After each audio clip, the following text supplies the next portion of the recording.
So today, one of my favorite science geek movies, The Martian.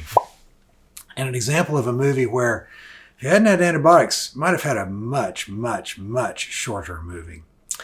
So think back to the movie. Matt Damon, playing Mark Watney, gets left behind on Mars in the middle of a windstorm that causes the crew to have to take off. And he gets left behind because he gets hit by a piece of an antenna, and it actually something that sticks through him. And this is the place where you ask the question, what could have been going on here? Historically, injuries to the gut were almost certainly lethal.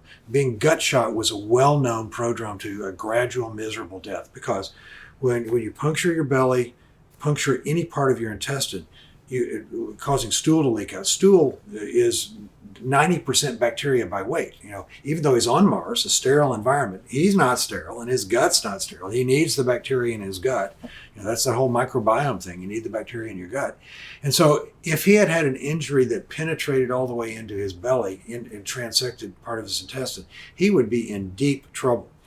Well, we're left to figure out precisely what happened by sort of looking at the book and the movie. And actually the book's got the most details. So let's actually read from the book. Once inside the hab, I doffed the suit and got my first good look at the injury. It would need stitches.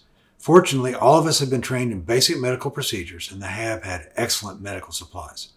Quick shot of a local anesthetic, irrigate the wound, 9 stitches, and I was done.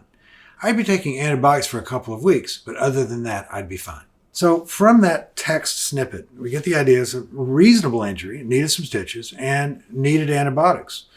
Don't know how deep it was really. We don't know if it actually penetrated his gut. But in any case, very glad he had the antibiotics. As you think about other stories without antibiotics, they don't have a happy ending. This could have been a lot shorter of a movie. Matt Damon would have wound up as a footnote in somebody else's story down the future. The Martian Part 2.